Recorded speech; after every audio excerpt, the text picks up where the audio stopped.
que tengo que darles algunas pistas para que las cuentas salgan más fácilmente. Ya vieron ustedes que en el ejemplo que resolvimos de la función con escalones, varios coeficientes nos dieron 0.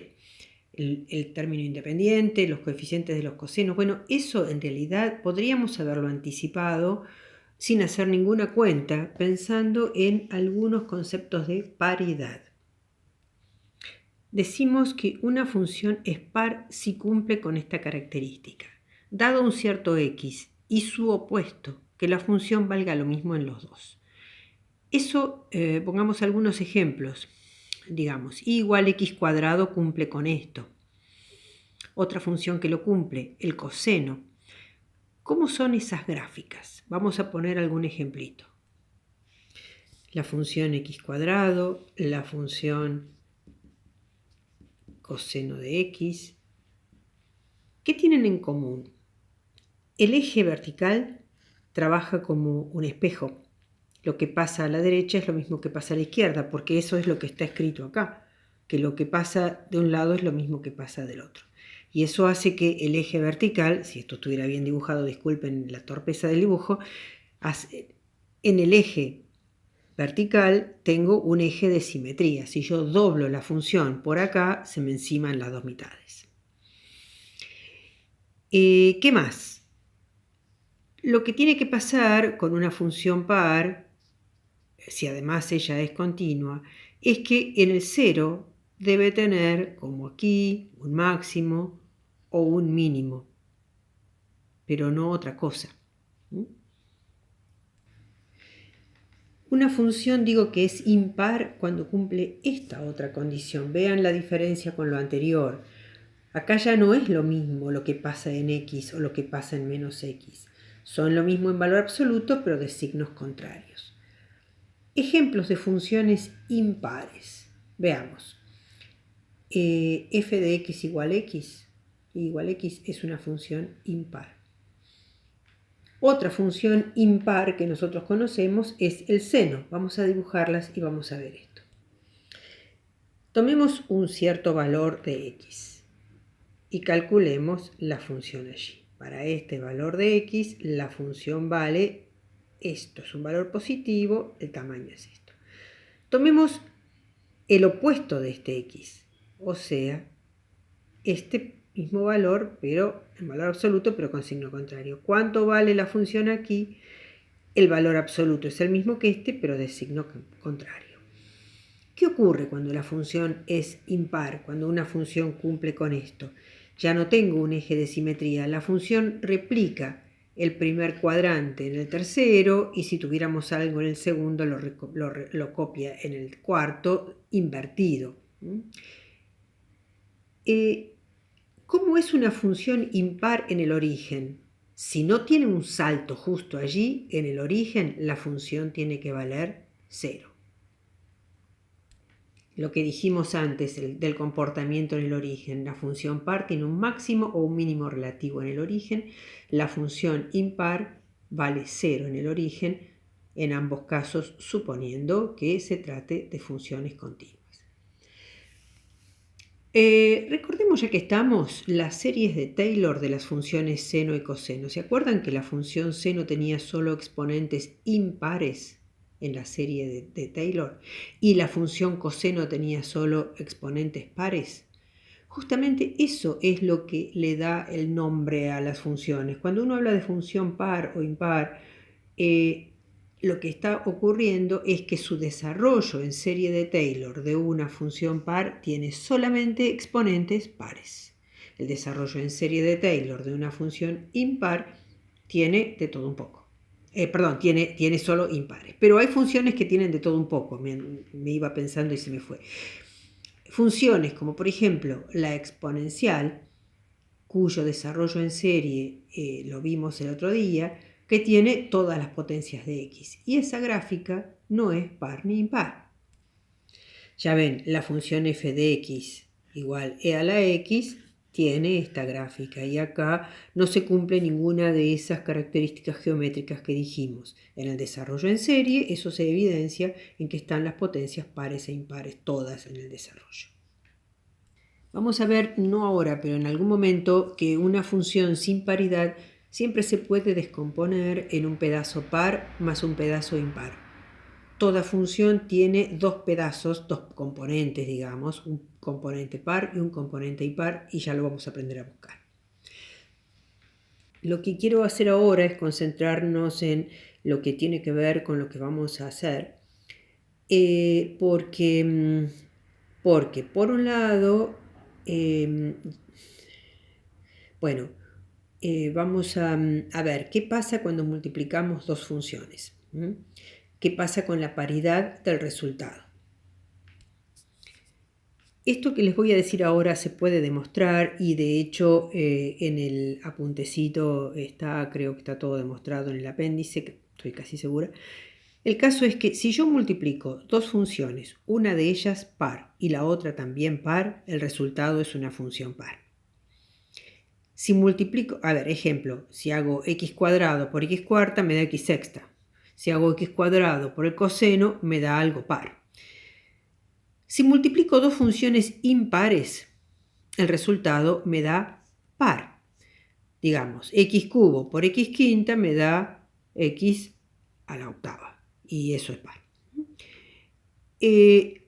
Ahora, si multiplico una par por una impar, en cualquier orden, el resultado es impar. Esto se parece mucho, para que lo puedan recordar fácilmente, a la regla de los signos. Lo vamos a usar en lo que sigue. Pero algo más que me quedó pendiente respecto de las impares en cuanto a la integración.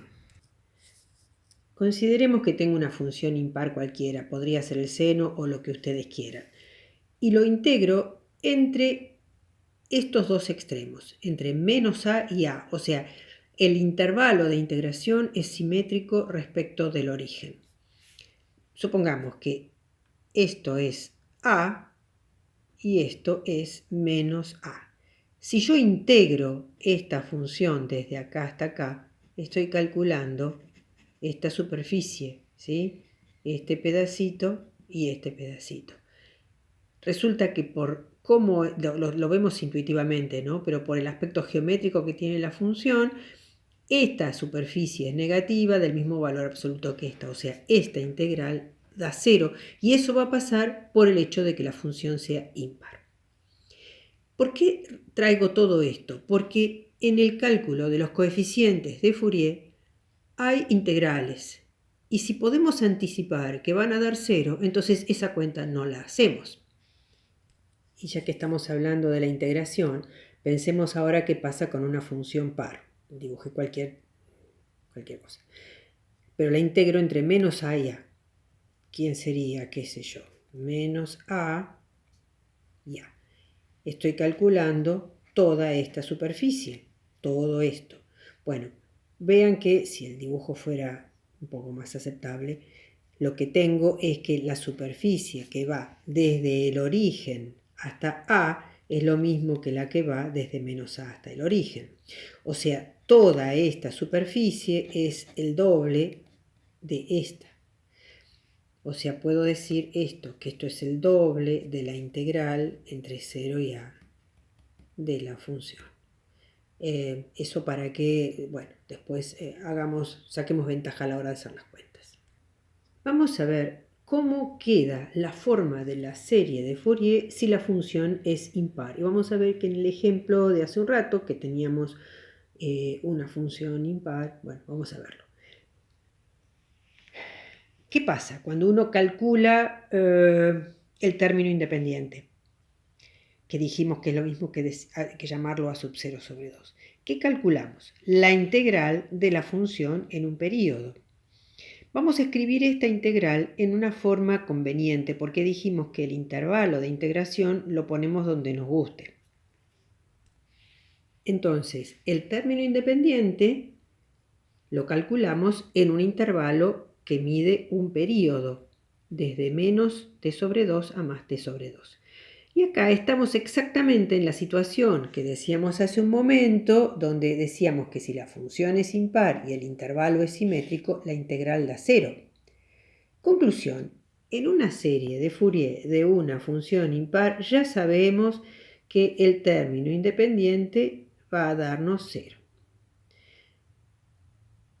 Vamos a ver ahora qué pasa con los términos con los coeficientes a sub n. Los a sub n se calculan con esta integral, pero nuevamente vamos a escribirla desde menos t sobre 2 a más t sobre 2. O lo puedo hacer acá mismo para no tener que escribir todo de nuevo.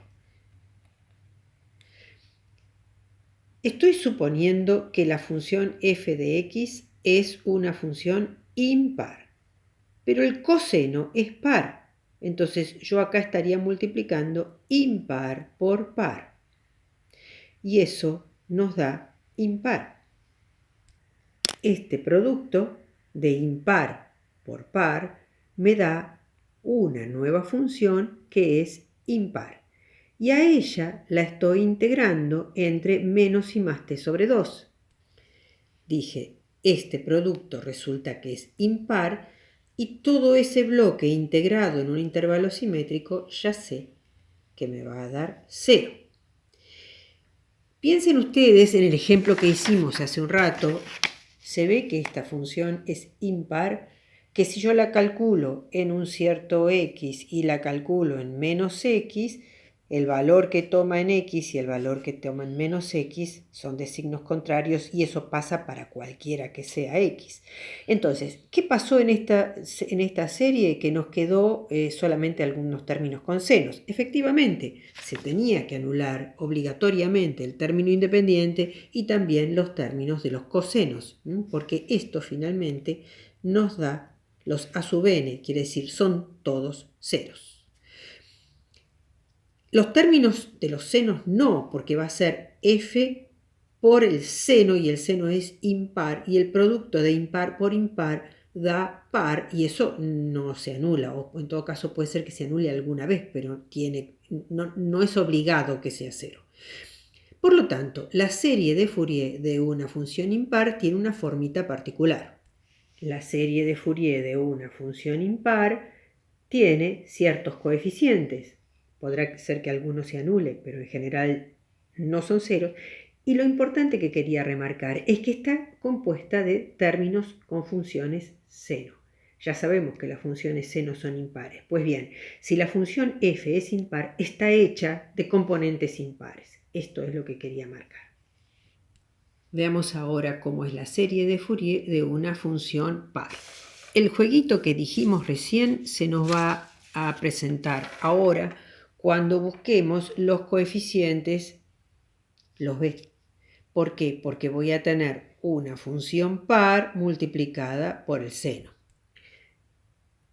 Una función ahora en el ejemplo par, el seno es impar, el producto de par por impar me queda impar y a esto lo integro entre menos y más t sobre 2 porque la integración era en un intervalo t y elijo que ese intervalo sea de menos a más t sobre 2. Entonces estoy repitiendo el esquema de antes, la integral, esa que nos daría los coeficientes b sub n, resulta que tiene adentro un integrando impar, un intervalo simétrico y esto da 0. Las otras integrales podrían dar 0, pero esto tiene que dar 0. Entonces, ¿cómo es la forma de la serie de Fourier de una función par? Así, o sea, la serie como ya la conocemos, pero donde no están los términos con ceros. ¿Se acuerdan? Eran los AN por los cosenos más los BN por los senos. Bueno, estos son todos ceros y la serie queda reducida a esta forma. O sea, en la descomposición en serie de Fourier de una función par aparecen los cosenos, que son pares, y el término independiente, que también es par. Esto es importante porque si ya podemos anticipar que algunos coeficientes van a ser cero, simplemente no los calculamos y nos ahorramos la mitad del trabajo. Entonces, ahora cuando se pongan a hacer los ejercicios, lo primero que tienen que hacer es analizar el tema de la paridad y remitirse a la forma particular que ya saben que tienen que tener.